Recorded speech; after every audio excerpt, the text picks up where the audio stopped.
বিসমিল্লাহির রহমানির রহিম। বইয়ের নাম আধুনিক পরিবেশে ইসলাম। লেখক অধ্যাপক গোলাম আজম। অনুবাদ ও সম্পাদনা অধ্যাপক মোহাম্মদ ইউসুফ আলী। সম্পাদকের কথা। আধুনিক পরিবেশে ইসলাম লেখকের কোনো মূল রচনা নয়।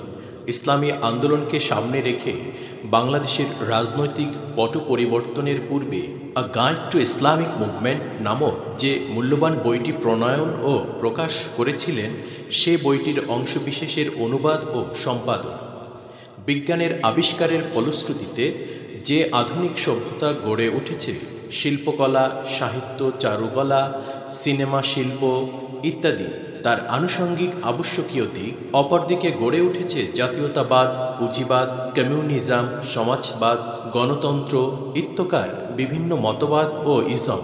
এসবের সমাবেশে ইসলাম আধুনিক সমাজে চলতে পারে কিভাবে এবং এ পর্যায়ে ইসলাম আধুনিক সমাজের মানুষের নিকট কী দাওয়াত পেশ করে, এ বিষয়টিকেই গ্রহণ করা হয়েছে মূল গ্রন্থ থেকে।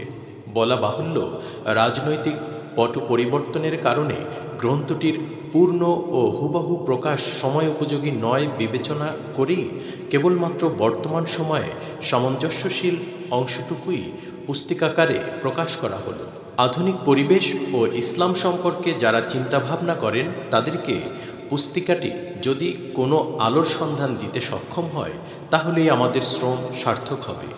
অনুবাদের ক্ষেত্রে আমার যোগ্যতার মোটেই দাবি নেই, তাই বইটির মূল বক্তব্য প্রকাশে কোনোরূপ ত্রুটি বিচ্যুতি হয়ে থাকলে আল্লাহ পাকের নিকট মাফ চাচ্ছি। বিষয়ের সামঞ্জস্য রক্ষার তাগিদে মূল বইয়ের পরম্পরাকে কোনো ক্ষেত্রে পরিবর্তিত করতে হয়েছে। পুস্তিকাটির ব্যাপারে কেউ কোনো সংশোধনী বা পরামর্শ দিলে সাদরে গ্রহণ করা হবে। সম্পাদক। ইসলাম কি? পৃষ্ঠা 5 এবং 6। শাব্দিক অর্থে ইসলাম মানে আনুগত্য। পারিভাষিক অর্থে ইসলাম মানে আল্লাহর নিকট সম্পূর্ণ ও শর্তহীন আত্মসমর্পণ। আল্লাহর প্রাকৃতিক আইন যেমন সমগ্র বস্তু জগতে পরিব্যাপ্ত, ইসলামও তেমনি আল্লাহর প্রদত্ত সামাজিক আচরণ সম্পর্কিত বিশ্বজনীনভাবে প্রযোজ্য বিধিবিধান নিয়ে গঠিত। কোরআন ঘোষণা করে, আফাগাইরা দীনিল্লাহি ইয়াবতাগুনা ওয়া লাহু আসলামা মান ফিস সামাওয়াতি ওয়াল আরদি তাওআন ওয়া কারহান ওয়া ইলাইহি ইউরজাউন। তারা কি আল্লাহর নিকট ব্যতীত অন্য কোনো পথের সন্ধান করে?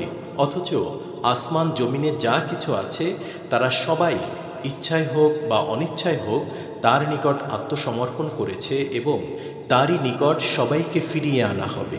সূরা আল ইমরান আয়াত 83। উপরোক্ত আয়াতে আল্লাহ তাআলা আমাদেরকে জানাচ্ছেন যে মানবকুল সহ সমগ্র বিশ্ব জগৎ তারই ইচ্ছার নিকট, অর্থাৎ তার তৈরি প্রাকৃতিক আইনের নিকট আত্মসমর্পণ করে। কিন্তু বিশ্বের মূল পরিকল্পনা অনুযায়ী মানব জাতিকে ইচ্ছা ও চেষ্টার ক্ষেত্রে স্বাধীনতা প্রদান করা হয়েছে। কাজেই মানুষ কোন পথে তার ইচ্ছাশক্তি ও প্রচেষ্টাকে নিয়োজিত করবে, সে সিদ্ধান্ত গ্রহণ করার ব্যাপারে সে স্বাধীন। কিন্তু সাথে সাথে আল্লাহ তাআলা মানব জীবনের এই দিকটির জন্য প্রয়োজনীয় দিক নির্দেশ তৈরি ও মনোনীত করে দিয়েছেন, যাতে মানুষ চাইলে তার সেই স্বাধীন ক্ষমতা প্রয়োগ করতে গিয়ে এসব নির্ভুল আইনসমূহ অনুসরণ করতে পারে। মানুষের সামাজিক ব্যবহার ও স্বভাব প্রকৃতি নিয়ন্ত্রণের উদ্দেশ্যে প্রদত্ত এসব আইন আল্লাহর জবরদস্তিমূলক শক্তির মাধ্যমে বাস্তবায়িত হয় না, যেমন হয় প্রাকৃতিক আইনের ব্যাপারে। আল্লাহ এগুলোকে মানুষের জন্য ঐচ্ছিক করে মানব জাতিকে তা মেনে চলতে বলেছেন এবং আল্লাহর প্রতিনিধি খলিফা হিসেবে মানুষকে আল্লাহর পক্ষ থেকে তাদের নিজেদের স্বার্থে সেগুলোকে বাস্তবায়িত করতে বলেছেন। আল্লাহ তাআলা ঘোষণা করেছেন যে ইসলামের আইনের প্রতি মানুষের আনুগত্য ইহকাল ও পরকালের শান্তির নিশ্চয়তা প্রদান করবে, কেননা সেক্ষেত্রে পৃথিবীর গোটা জৈবিক ও জড় জগতে পূর্ণ ঐক্য স্থাপিত হবে। সমগ্র পৃথিবীর সৃষ্টির মধ্যে শান্তি বজায় রাখার সেটাই একমাত্র পথ এবং তাতেই রয়েছে ইসলামের নামের যথার্থতা, যা শান্তির অর্থেও ব্যবহৃত হয়ে থাকে। প্রাকৃতিক আইনের নিকট আত্মসমর্পণের মাধ্যমে গোটা সৃষ্টি শান্তি ও ঐক্য ভোগ করে আসছে। মানব জাতীয় ইসলামী আইনকে অনুসরণ করেই স্থায়ী শান্তি লাভ করতে পারে, কেননা এ দু ধরনের আইন একই উৎসমূল স্রষ্টার মহাপরিকল্পনা থেকে উদ্গত। রিসালাত পৃষ্ঠা 6 এবং 7। সুখ, শান্তি ও প্রগতির ভিত্তিমূলে যে সঠিক জ্ঞান অর্জনের প্রয়োজন, সেজন্য মানব জাতি স্রষ্টার উপর নির্ভরশীল। আল্লাহর সবচেয়ে বড় ও মূল্যবান দান হল নির্ভুল জ্ঞানের প্রত্যাদেশ, ওহী। সেই প্রত্যাদেশের বাহককে বলা হয় নবী বা রাসূল। দুনিয়ার প্রথম মানুষ হযরত আদম আলাইহিস সালামকে নবী করেই পাঠানো হয়েছিল, কেননা আল্লাহর ওহীভিত্তিক জ্ঞান ব্যতীত প্রকৃত জ্ঞানের আর কোনো উৎস নেই। হযরত মুহাম্মদ সাল্লাল্লাহু আলাইহি ওয়াসাল্লাম আল্লাহর শেষ নবী ও রাসূল এবং পবিত্র কোরআন ঐশিক গ্রন্থসমূহের মধ্যে চূড়ান্ত ও শেষ ঐশিক গ্রন্থ, এবং কেবলমাত্র কোরআনই তার মৌলিক বিশুদ্ধতা রক্ষা করতে সক্ষম হয়েছে। ঐশী বিধানের প্রকৃত ভিত্তি হল রিসালাতের প্রতিষ্ঠান। কেবলমাত্র আল্লাহর বাণী পৌঁছে দেয়াই নবীর কর্তব্য নয়। কোরআন বলে, হুয়াল্লাযী বা'আসা ফিল উম্মিয়িনা রাসূলাম মিনহুম ইয়াতলু আলাইহিম আয়াতিহি ওয়া ইউযাক্কিহিম ওয়া ইউআল্লিমুহুমুল কিতাবা ওয়াল হিকমাহ। তিনিই আল্লাহ, যিনি অক্ষর জ্ঞানহীনদের নিকট তাদেরই মধ্য হতে একজন নবী প্রেরণ করেছেন, যাতে নবী তাদের নিকট তার আল্লাহ তাআলার নিদর্শনাবলী পাঠ করবেন, তাদেরকে পবিত্র করবেন এবং তাদেরকে আল্লাহর কিতাব ও সমস্যা সংকুল মানব জীবনে আল্লাহর বাস্তব প্রয়োগের কৌশল শিক্ষা দেবেন। সূরা জুমআ আয়াত 6। কাজেই নবী হলেন আল্লাহর বান্দাগণের জন্য অনুসরণযোগ্য নির্ধারিত একমাত্র আদর্শ। কেবলমাত্র নবী আল্লাহর পক্ষ থেকে কোরআনের প্রকৃত ব্যাখ্যাদাতা। প্রকৃত বিশ্বাসীর মুমিনদের নিকট আল্লাহর নিযুক্ত নবী রাসূলগণের ব্যাখ্যা ছাড়া বিপরীত কোনো ব্যাখ্যাই গ্রহণযোগ্য হতে পারে না। কোরআন হলো আল্লাহর কিতাব এবং হযরত মুহাম্মদ সাল্লাল্লাহু আলাইহি ওয়াসাল্লাম ওই কিতাবেরই জীবন্ত প্রতীক। কথা বা কাজের মাধ্যমে হযরত মুহাম্মদ সাল্লাল্লাহু আলাইহি ওয়াসাল্লাম কোরআনের যে ব্যাখ্যা দিয়েছেন তাকে বলা হয় সুন্নাহ। রাসূলুল্লাহ সাল্লাল্লাহু আলাইহি ওয়াসাল্লামের এই সুন্নাহকে অত্যন্ত নিখুঁতভাবে প্রমাণিত করে হাদিসের মাধ্যমে সংরক্ষিত রাখা হয়েছে। নবীর মর্যাদা অবশ্যই অত্যন্ত সুস্পষ্ট থাকতে হবে। ইসলামের পবিত্রতা নির্ভর করে নবীর মর্যাদার যথাযথ সংরক্ষণের উপর। নবী সর্বদাই স্বয়ং আল্লাহ কর্তৃক পরিচালিত হন। নবী সম্পর্কে আল্লাহ এই প্রশংসাপত্র পেশ করেন, ওয়ামা ইয়ানতিকু আনিল হাওয়া ইন হুয়া ইল্লা ওয়াহয়ুন ইউহা। তিনি তার প্রবৃত্তির পক্ষ থেকে কোনো কিছু বলেন না, বরং তিনি তাই বলেন যা তার নিকট প্রত্যাদেশ ওহী হয়ে আসে। সূরা নজম আয়াত 3 এবং 4। কাজী একজন মুসলমানের সত্যিকার মনোভাব হবে নবীর নিকট আগত ওহীর নিকট আত্মসমর্পণ। তা সে সেই প্রত্যাদেশের তাৎপর্য অনুধাবন করতে সক্ষম হোক আর নাই হোক। নবীর এ মর্যাদাকে সমুন্নত রাখার জন্য প্রয়োজন অন্য কাউকে সে মর্যাদায় সমাসীন না করা, অর্থাৎ কেবলমাত্র নবী ছাড়া অন্য কাউকে অন্ধভাবে অনুসরণ করা যাবে না। অন্যদের প্রতি আনুগত্য হবে অবশ্যই কোরআন ও সুন্নাহর ভিত্তিতে। বিজ্ঞান ও ইসলাম পৃষ্ঠা 7, 8 ও 9। বিজ্ঞান হল বস্তু জগতের অধ্যয়ন। বস্তু ও বস্তুগত শক্তিকে যেসব আইন পরিচালিত করে তাকে জানার যে প্রচেষ্টা, তাই বিজ্ঞান। বিজ্ঞান আমাদেরকে প্রাকৃতিক শক্তি ও সম্পদকে ব্যবহারের সমর্থ দান করে, কিন্তু বিজ্ঞানের কোনো বস্তু তৈরি করার ক্ষমতা নেই। সে কোনো একটি ক্ষুদ্র অণুপরমাণুও সৃষ্টি করতে পারে না। ইসলাম ও বিজ্ঞানের মধ্যে কোনো বিরোধ নেই এবং থাকতে পারে না, কেননা দুটোই এক উৎস থেকে উদ্গত এবং বিশ্বজগতের বর্তমান জীবনধারা সম্পর্কিত বিষয়ের একই পরিকল্পনার দুটো দিক মাত্র। কাজেই প্রকৃতপক্ষে কোনো বৈজ্ঞানিক সত্যই ইসলামের বিরোধী হতে পারে না। অপরদিকে কোরআন সুন্নাহও বিজ্ঞানের বিরোধী হতে পারে না। অবশ্য বৈজ্ঞানিকদের এমন কোনো মতবাদ বা থিওরি যা কেবলমাত্র আন্দাজ অনুমান নিয়ে গঠিত, যা প্রমাণিত সত্যের উপর প্রতিষ্ঠিত নয়, তার সাথে ইসলামের গরমিল থাকতে পারে।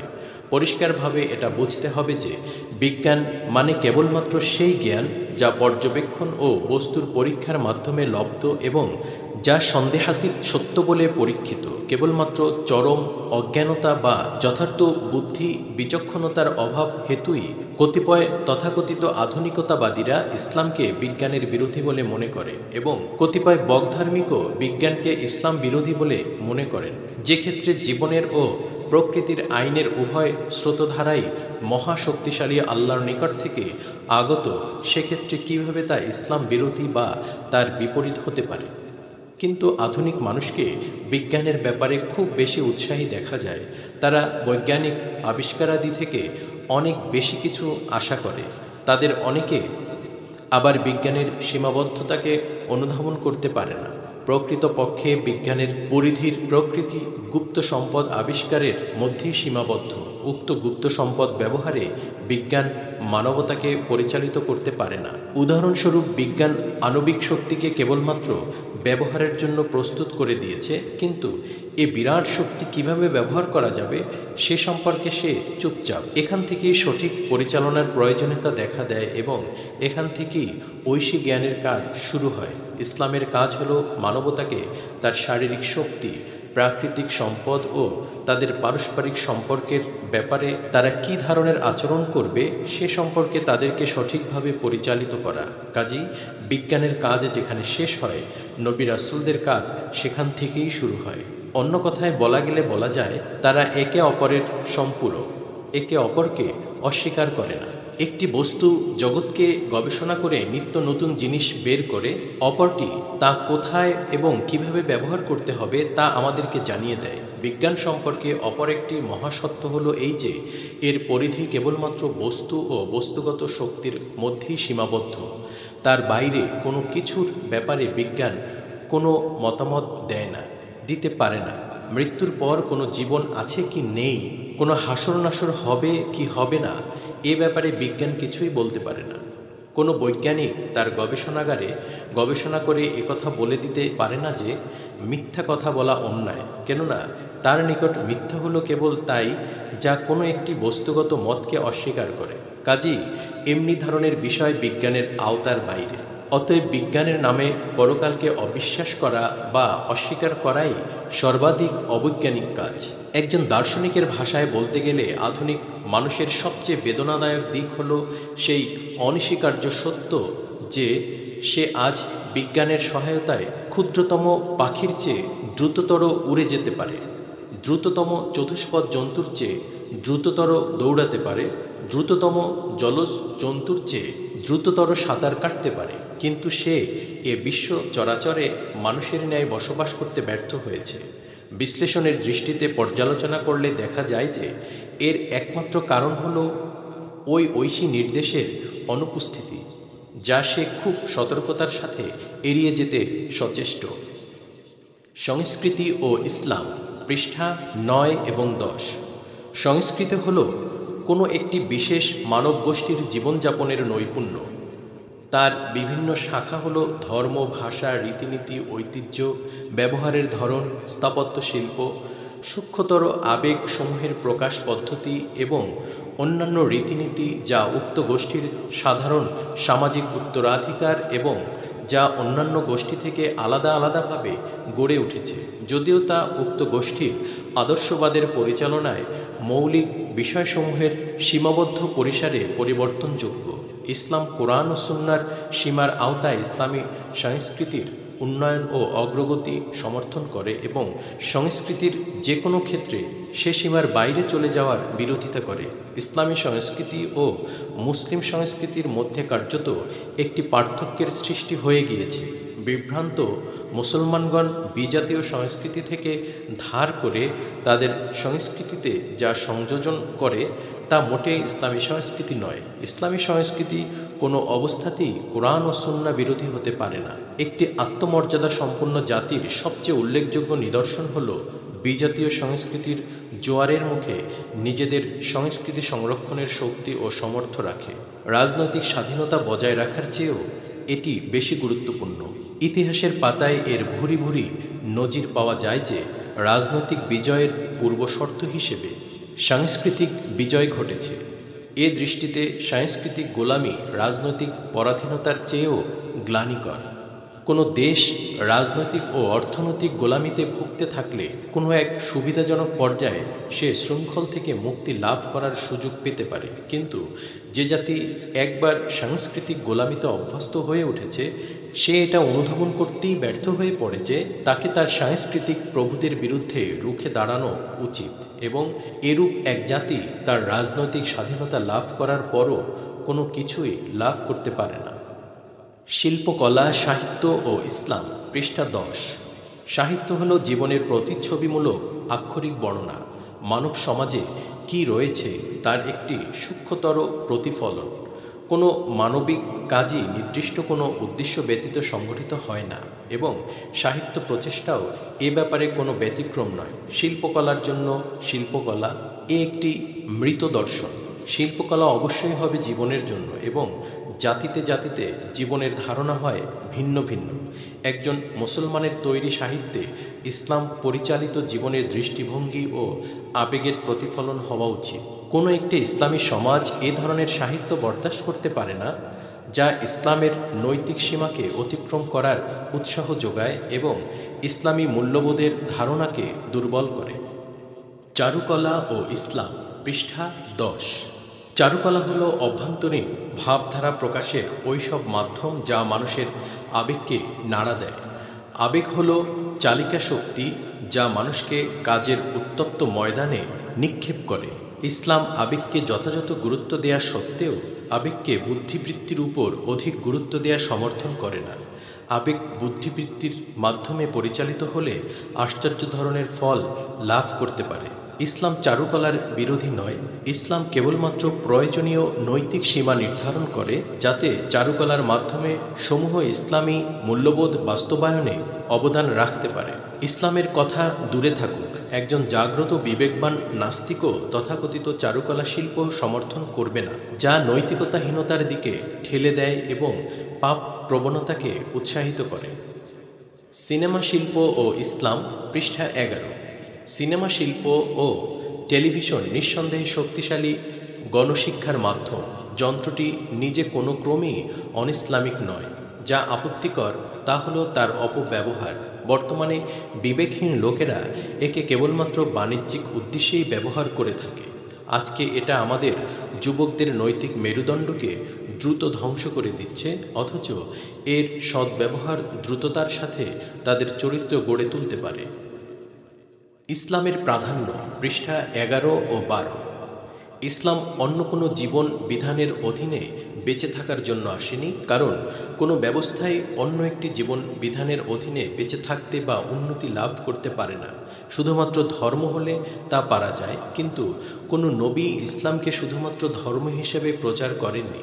তাদের কেউই কোনো মানবরচিত জীবন ব্যবস্থার প্রতি আনুগত্য স্বীকার করতে রাজি ছিলেন না। কোরআন ঘোষণা করে, হুয়াল্লাযী আরসালা রাসূলাহু বিল হুদা ওয়া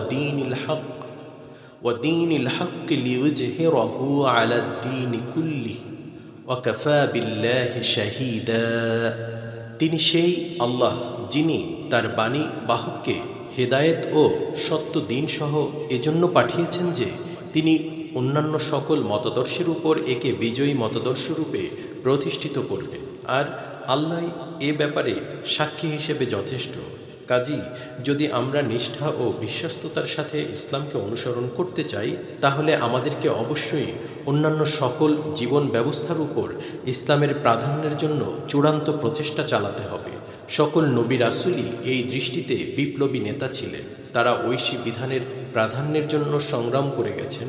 হজরত ইব্রাহিম আলাইহিসসালাম ও নমরুদ, হজরত মুসা আলাইহিসসালাম ও ফেরাউন, এবং হজরত মুহাম্মদ সাল্লাল্লাহু আলাইহি ওয়াসাল্লাম ও তদানীন্তন আরব নেতৃবৃন্দের মধ্যে বিরোধের এটাই ছিল মূলীভূত কারণ।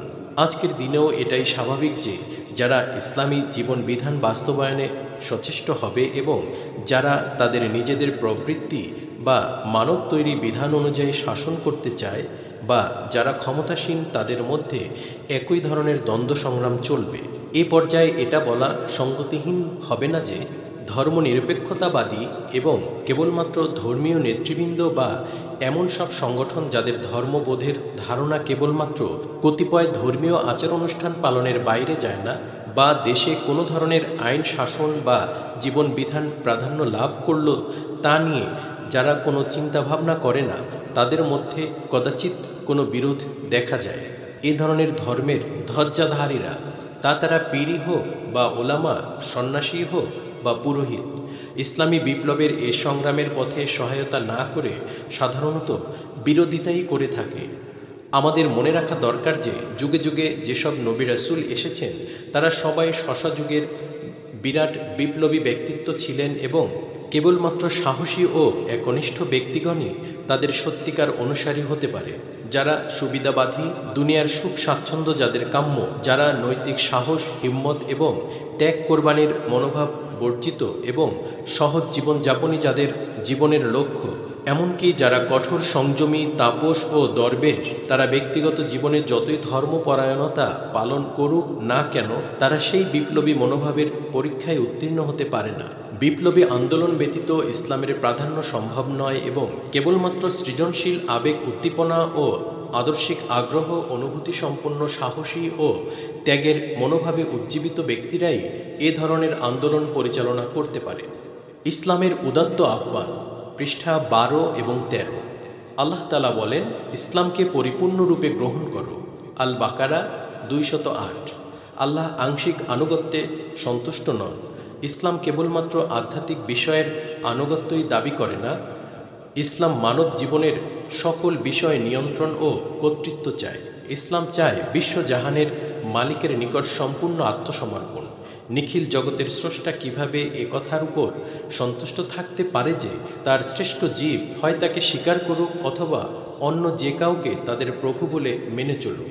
কাজেই ইসলাম কাউকে এ অনুমতি দেয় না যে সে ধর্ম ও আধ্যাত্মিক বিষয়ে হবে একজন মুসলমান, সামাজিক ও অর্থনৈতিক ক্ষেত্রে হবে একজন সমাজতন্ত্রী বা কমিউনিস্ট, রাজনৈতিক ব্যাপারে হবে একজন ধর্মনিরপেক্ষতাবাদী, গণতন্ত্রী এবং নৈতিক ও সাংস্কৃতিক জীবনে হবে একজন ভোগবাদী। মানব জীবন একটি অবিচ্ছেদ্য একক। একে ব্যক্তিগত ও সামষ্টিক, অর্থনৈতিক ও রাজনৈতিক, ধর্মীয় ও সামাজিক ইত্যাদি ভাগে বিভক্ত করা যায় না। মানব জীবনের সকল বিষয় একই, গোটা জিনিসের অবিচ্ছেদ্য অংশ মাত্র। কাজেই সেই গোটা জীবনটা একই নীতি ও দর্শনের ভিত্তিতে পরিচালিত হওয়া দরকার। এমনিভাবে ইসলাম তার অনুসারীদের ব্যক্তি ও সামষ্টিক জীবনে ঈমান, নিয়ত ও আমলের ক্ষেত্রে এক সার্বিক বিপ্লবের পরিকল্পনা দেয়। আমাদের জন্য কেবলমাত্র দুটি বিকল্প রয়েছে, হয় ইসলামকে পুরোপুরি গ্রহণ করতে হবে, অন্যথায় তাকে পরিত্যাগ করতে হবে। সম্পূর্ণ পরিত্যাগ করার অর্থ হলো কুফরি এবং আংশিক পরিত্যাগের অর্থ হলো মুনাফিকি। কোরআনের ঘোষণা মোতাবেক মুনাফিকি কুফরি থেকেও জঘন্য। ইসলামী আইনের ধারণা, পৃষ্ঠা 13। ইসলামী আইন ব্যক্তিগত জীবন থেকে আন্তর্জাতিক জীবনের নীতিমালাসমূহ নিয়ে গঠিত ও পরিব্যাপ্ত। ইসলামের মৌলিক বিধানসমূহ পবিত্র কোরআন ও সুন্নাহ এ পাওয়া যায়।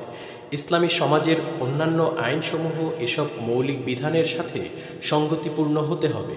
ইসলামী রাষ্ট্রের আইনসভাকে একটি গতিশীল সমাজের ব্যক্তি ও সামষ্টিক জীবনের জন্য প্রয়োজনীয় অন্যান্য সকল আইন প্রণয়ন করতে হবে। কিন্তু ইসলামের দৃষ্টিতে আইন প্রণয়নের ক্ষেত্রে সকল মানবীয় প্রতিষ্ঠানই সার্বভৌমত্বহীন। তারা কেবলমাত্র কোরআন ও সুন্নাহের ভিত্তিতে আইন প্রণয়ন করতে পারে, এর বিপরীত কোনো আইন প্রণয়নের অধিকার তাদের নেই। ইসলামের লক্ষ্য, পৃষ্ঠা 13 এবং 14। ইসলামের সত্যিকার লক্ষ্য হল মানুষকে মানুষের গোলামি থেকে, জাতিকে জাতির গোলামি থেকে এবং মানবতাকে মানবতার গোলামি থেকে মুক্ত করে সারা বিশ্ব মানবতাকে তাদের সকলের স্রষ্টা একমাত্র আল্লাহর দাস হিসেবে একই ভ্রাতৃত্বের বন্ধনে আবদ্ধ করা। ইসলামের দৃষ্টিতে মুক্তির অর্থ হল মানুষ একমাত্র আল্লাহ ছাড়া আর কারো অধীনে হবে না। আল্লাহ তাদের স্রষ্টা ও প্রতিপালক, তাদের জীবন, মরণ ও পরিণতির মালিক। কাজেই কেবলমাত্র তিনিই তাদের সত্যিকার আইনানুগ ও প্রকৃত সার্বভৌম। মানুষের স্রষ্টা ও প্রতিপালক ব্যতীত অন্য কেউই ন্যায়ত মানুষের উপর আইনসঙ্গত আনুগত্যের দাবি করতে পারে না। কোনো সৃষ্টিরই তার স্রষ্টার কর্তৃত্বের উপর প্রাধান্য স্থাপনের অধিকার নেই। কোরআন ঘোষণা করে, আলা লাহুল খালকু ওয়াল আমরু তাবারাকাল্লাহু রব্বুল আলামিন। আল আরাফ। শোনো, সৃষ্টি তারই এবং আদেশ দেবার কাজও তারই। পবিত্রতা ও প্রশংসা কেবলমাত্র আল্লাহরই জন্য, তিনি সারা বিশ্বের প্রতিপালক। এ ব্যাপারে কোরআন এতই সুস্পষ্ট যে কোরআন ঘোষণা করে, আল্লাহর নির্দেশের বিপরীত যে নিজের প্রবৃত্তির অনুসরণ করে সে পৌত্তলিকতার কাজ করে। ইসলামের মতে তার বিপরীত কোনো আইনের নিকট আত্মসমর্পণ বা ইসলাম ব্যতীত কোনো দর্শন বা জীবন বিধানের অনুসরণ মাটির মূর্তির সামনে মাথা নত করার মতোই একটি পৌত্তলিকতার কাজ। আজকের দিনে মানবতা জাতি, ভাষা, বর্ণ, অর্থনৈতিক শ্রেণী, রাজনৈতিক ধারণার ন্যায় বহু সংখ্যক দেবদেবীর নিকট আত্মাহুতি দিচ্ছে, যাদেরকে তারা পূজা করে ধর্মনিরপেক্ষ কায়দায়। ইসলাম এ সকল বাধা বিপত্তির শিকলকে ভেঙে ফেলার লক্ষ্য নিয়ে কাজ করে। ইসলাম চায় মানবতার মর্যাদাকে পুনঃপ্রতিষ্ঠিত করতে। ইসলাম সাদা কালো, পূর্ব পশ্চিম, আরব অনারব ইত্যাকার ভেদাভেদকে ধুয়ে মুছে দিয়ে তাদেরকে অন্য কারো মতো নয়, কেবলমাত্র আল্লাহর আইনের অধীন করে দেয়। এই ছিল নবী রাসূলদের দাওয়াত। এই দাওয়াতকে নিয়েই গড়ে ওঠে ইসলামী আন্দোলন, যা তার সাধ্যমতো সমর্থ ও সম্পদ নিয়ে সামনে অগ্রসর হয়। বিভিন্ন ইজাম সম্পর্কে ইসলাম, সেকুলারিজম বা ধর্মনিরপেক্ষতাবাদ। পৃষ্ঠা 15। বস্তুতান্ত্রিক জীবন দর্শনে ধর্মনিরপেক্ষতাবাদকে একটি আদর্শ হিসেবে মনে করা হয়। বস্তুত এটা কোনো ইতিবাচক আদর্শ নয়, বরং একে আদর্শের অনুপস্থিতি বলা যায়। ইউরোপের নবজাগরণের প্রথম দিকে চার্চ ও পাদ্রীদের অন্যায় জুলুমের স্বাভাবিক প্রতিক্রিয়া হিসেবেই এর জন্ম। ধর্মনিরপেক্ষতাবাদ ইসলামের সাথে সম্পূর্ণ অসামঞ্জস্যপূর্ণ।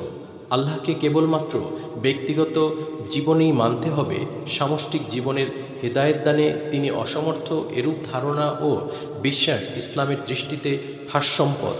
অন্যান্য ধর্মাবলম্বীরা এ ধরনের চিন্তা করতে বাধ্য, কেননা তাদের ধর্মগ্রন্থ মানবীয় বিষয়সমূহে হেদায়েত দানে যথেষ্ট নয়। ইসলামী পণ্ডিতদের চিন্তাধারা এর সম্পূর্ণ বিপরীত। তারা এ ব্যাপারে আস্থাশীল যে কোরআন ও সুন্নাহ মানব জীবনের সকল দিকের সমস্ত সমস্যা সমাধানে সম্পূর্ণ সক্ষম। ধর্মনিরপেক্ষবাদীরা অজ্ঞানতা হেতু মনে করতে পারে যে ইসলাম কেবলমাত্র একটি ধর্ম, কিন্তু একজন সচেতন মুসলমানের পক্ষে ধর্মনিরপেক্ষ হওয়া অসম্ভব। তথাকথিত অকৃত্রিম মুসলিম ধর্মনিরপেক্ষতাবাদীর জন্য এটাই একমাত্র সম্মানজনক বিকল্প যে তারা তাদেরকে অমুসলিম ঘোষণা করুক, কেননা মুসলিম ধর্মনিরপেক্ষতাবাদী হল একটি হাস্যপদ ভ্রান্তি। জাতীয়তাবাদী। পৃষ্ঠা 15 ও 16। যদিও ইসলামী রাষ্ট্র ছোট হোক বড় হোক একটি বিশেষ ভূখণ্ডেই প্রতিষ্ঠিত হবে, তবুও ভৌগোলিক এককের উপর ভিত্তি করে কোনো জাতীয়তাবাদ ধারণা সম্পূর্ণ অনিসলামী। ইসলাম তার আদর্শ ব্যতীত সকল সীমানাকে উঠিয়ে দেয়। ইসলাম অঞ্চল, ভাষা, বর্ণ, বংশ ও অন্য কোনো বাধার ভিত্তিতে মানবতার শ্রেণীবিন্যাসে বিশ্বাস করে না। জাতীয়তাবাদ হলো একটি মানব গোষ্ঠীর মধ্যকার ঐক্যের অনুভূতি। মনস্তাত্ত্বিক ও বুদ্ধিবৃত্তিক দিক থেকে বলতে গেলে ঐক্যের বাস্তব ভিত্তি হল চিন্তার ঐক্য ও জীবনোদ্দেশ্যের ঐক্য। কাজেই ইসলাম মানবতাকে কেবলমাত্র দুটি শ্রেণীতে বিভক্ত করে: ইসলামী জীবনধারার প্রতি বিশ্বাসী ও অবিশ্বাসী জনসমাজ। পুঁজিবাদ। পৃষ্ঠা 16। পুঁজিবাদ হল মানব ইতিহাসের অন্যতম প্রধান অভিশাপ। এটা ব্যক্তির অধিকার তত্ত্বের উপর ভিত্তি করে প্রতিষ্ঠিত সেই ব্যক্তিবাদের চরম রূপ, যা রাষ্ট্রের পুলিশি কার্যাবলী ব্যতীত সকল কার্যাবলী ব্যক্তি স্বাধীনতার নামে বন্ধ করে দেয়া। একটি পুঁজিবাদী সমাজই সমাজতন্ত্র ও কমিউনিজমের প্রসারের জন্য সবচেয়ে উর্বর ক্ষেত্র। যারা তথাকথিত মুক্ত অর্থনীতির সমর্থনে ইংল্যান্ড ও আমেরিকার উদাহরণ পেশ করে, তারা এটা ভুলে যায় যে এ দুটো দেশই সারা বিশ্বের সম্পদ লুটে নেবার সুযোগ পেয়েছিল। পুঁজিবাদী অর্থ ব্যবস্থা কেবলমাত্র আন্তর্জাতিক শোষকদের জন্যই উপযোগী হতে পারে। এই অর্থ ব্যবস্থা এমনকি যুক্তরাজ্য ও যুক্তরাষ্ট্রের জন্য যে উপযোগী নয়, তা এখানে দেখানোর কোনো প্রয়োজন নেই। সমাজতন্ত্র ও কমিউনিজম। পৃষ্ঠা 16 থেকে 18। কার্ল মার্কসের মূল থিওরিকে সমাজতন্ত্রই বলা হতো এবং পরে তা কমিউনিজম বলে পরিচিতি লাভ করে।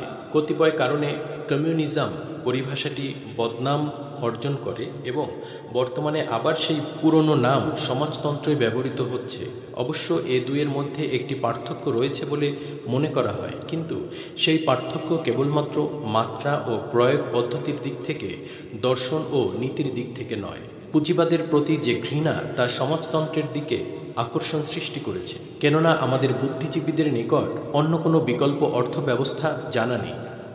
বর্তমান পর্যায়ে ইসলামী অর্থব্যবস্থা কেবলমাত্র তাত্ত্বিকভাবেই কিছু লোকের নিকট পরিচিত রয়েছে। আধুনিক বিশ্বে কেবলমাত্র পুঁজিবাদী ও সমাজতন্ত্রী অর্থব্যবস্থায় চালু রয়েছে। গভীর অধ্যয়নের মাধ্যমে আমাদের সুচিন্তিত অভিমত এই যে, রাজনীতির ব্যক্তিতান্ত্রিক দর্শন ব্যক্তি স্বাধীনতার নামে পুঁজিবাদী ধরনের অর্থনৈতিক গোলামি সৃষ্টি করে, আর সমাজতান্ত্রিক দর্শন অর্থনৈতিক মুক্তির অভিনয়ে রাজনৈতিক দাসত্বেরই সৃষ্টি করে। সমাজতন্ত্র হল রাষ্ট্রীয় পুঁজিবাদ, যা রাজনৈতিক অর্থনৈতিক একনায়কতন্ত্র সৃষ্টি করে।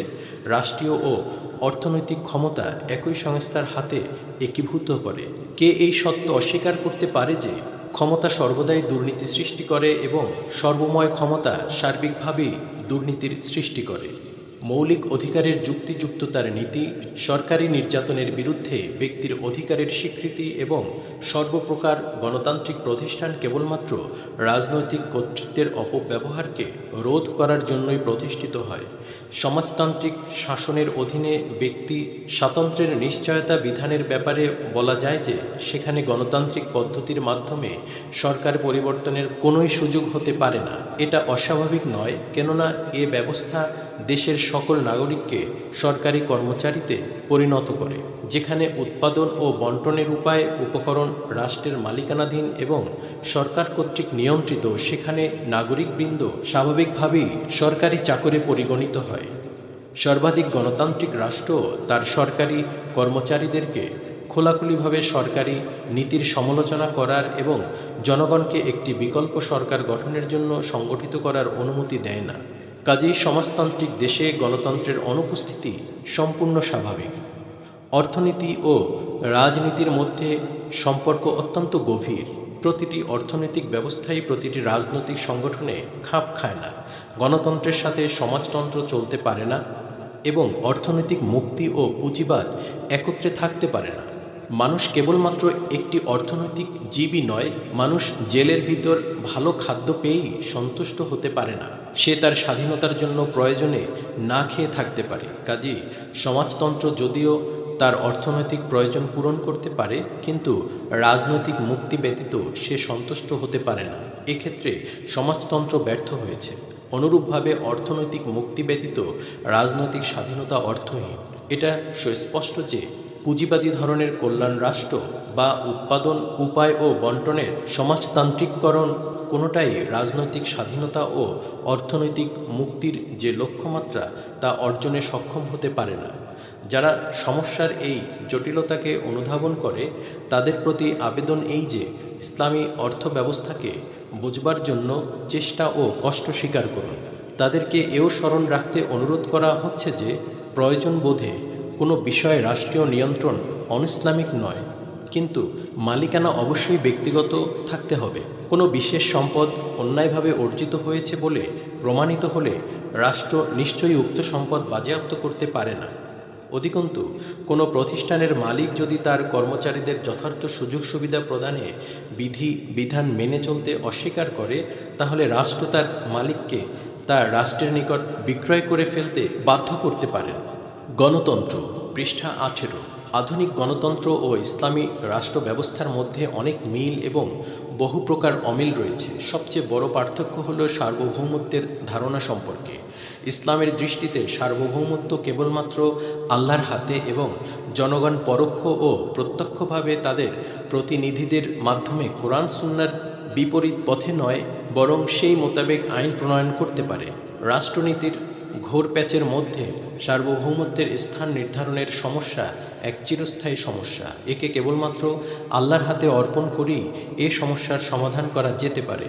রাজনৈতিক চিন্তাবিদগণ কর্তৃক নির্ধারিত বৈশিষ্ট্য অনুযায়ী সার্বভৌমত্বের সকল বৈশিষ্ট্যসমূহ যুক্তির দিক থেকে কেবলমাত্র আল্লাহই ধারণ করার দাবি করতে পারেন। নিরাপদভাবেই এটা বলা যেতে পারে যে আধুনিক গণতন্ত্রের ভাবধারার সাথে ইসলামের যথেষ্ট মিল রয়েছে, যদিও কার্যক্ষেত্রে নৈতিকতা ও নিঃস্বার্থপরতার উপর ইসলামের গুরুত্বের কারণে কতিপয় পার্থক্য দেখা দেয়। উপসংহার, পৃষ্ঠা ১৯। আধুনিক সভ্যতার ভিত্তি যেসব মূলনীতির উপর তা হল: ১. ধর্মনিরপেক্ষতা, ২. জাতীয়তাবাদ, ৩. জনগণের সার্বভৌমত্ব। সেক্ষেত্রে ইসলামী ব্যবস্থার ভিত্তি হল: ১. রাজনৈতিক বিষয়সহ জীবনের সকল ব্যাপারে আল্লাহর নিকট আত্মসমর্পণ, ২. মানবতাবাদ, ৩. সার্বভৌমত্ব আল্লাহর এবং খেলাফত জনগণের। এ কয়টি হল ইসলামী রাষ্ট্র ব্যবস্থার মৌলিক বিষয় এবং কার্যত সম্পূর্ণ ইসলামী জীবন ব্যবস্থার মেরুদণ্ড। ইসলামী আন্দোলন ও সংগঠনের উদ্দেশ্য ও লক্ষ্য হল এসব মূলনীতির ভিত্তিতে মানব সমাজ ও রাষ্ট্রের ভিত্তিসমূহ প্রতিষ্ঠিত করা। ইসলামী আন্দোলনের দাওয়াত, পৃষ্ঠা ১৯ এবং ২০।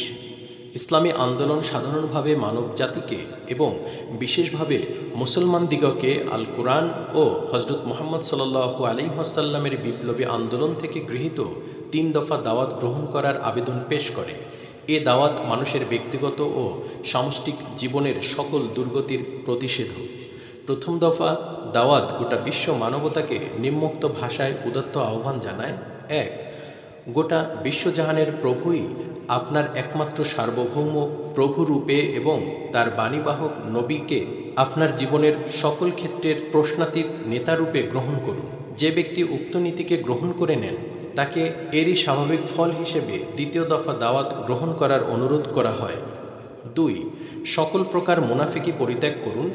বিশ্বাস ও কার্যক্রমের মধ্যকার সকল প্রকার বৈসাদৃশ্য ত্যাগ করুন এবং আল্লাহ ও তার সর্বশেষ নবীর বিপরীত সকল প্রকার আনুগত্য পরিহার করুন। যে সকল ব্যক্তি এ ২ দফা দাওয়াতকে সচেতনভাবে কবুল করে নেন, ইসলামী আন্দোলন তাদের তৃতীয় দফার জন্য কঠোর পরিশ্রম করার আবেদন জানান। ৩.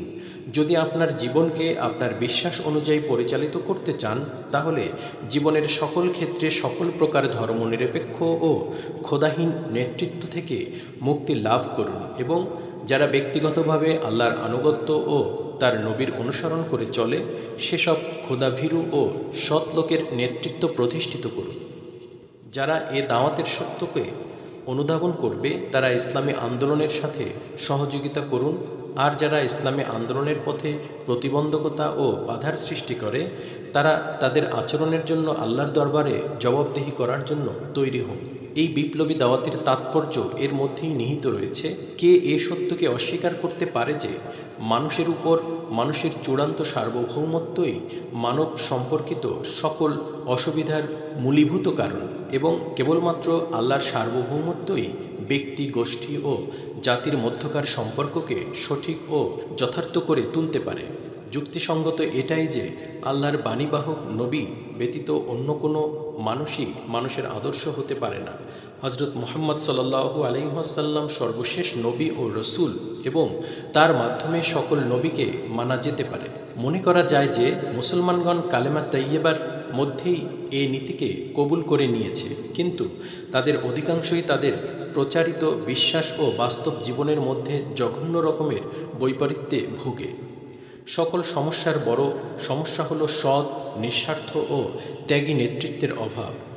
আল্লাহর নিকট জবাবদিহির ভয়শূন্য লোক সঠিক নেতৃত্বের দায়িত্ব পালন করতে পারে না, আর ত্যাগী ও সৎ নেতৃত্ব ব্যতীত এমনকি ধর্মীয় জীবনও যথার্থভাবে চলতে পারে না। কাজী ইসলামী আন্দোলনের উক্ত ৩ দফা দাওয়াত সকল মানব সমস্যার একেবারেই মূলেই আঘাত হানে। ইসলামী আন্দোলনের স্থায়ী কর্মসূচি, পৃষ্ঠা ২০, ২১, ২২ ও ২৩। ইসলামী আন্দোলনের ৪ দফা স্থায়ী কর্মসূচি থাকা দরকার। সেগুলো হলো নিম্নরূপ: ১. ব্যক্তিগত যোগাযোগ, বক্তৃতা, আলোচনা, সাময়িকী, সম্মেলন, সেমিনার, সিম্পোজিয়াম, প্রদর্শনী, টেপ রেকর্ড, প্রামাণ্যচিত্র ও বিশ্বের বিভিন্ন ভাষায় বিপুল সংখ্যক সাহিত্যের মাধ্যমে হিকমত ও যুক্তিসঙ্গত পন্থা অবলম্বনে কোরআন ও সুন্নাহ মোতাবেক জনগণের, বিশেষ করে শিক্ষিত মহলের চিন্তার পরিশুদ্ধি ও পুনর্গঠন। বিশেষভাবে ৩টি দিক সম্পর্কিত সাহিত্য সৃষ্টির প্রয়োজন, যথা: ক. বিকৃতি মুক্ত ও মৌলিক বিশুদ্ধতা সহ ইসলামী জীবন পদ্ধতি উপস্থাপন করা। খ পক্ষপাতহীনভাবে পাশ্চাত্য সভ্যতার বিশ্লেষণ এবং কোরআন ও সুন্নাহর আলোকে তার গ্রহণীয় ও বর্জনীয় দিকগুলোর শ্রেণীবিন্যাস করা।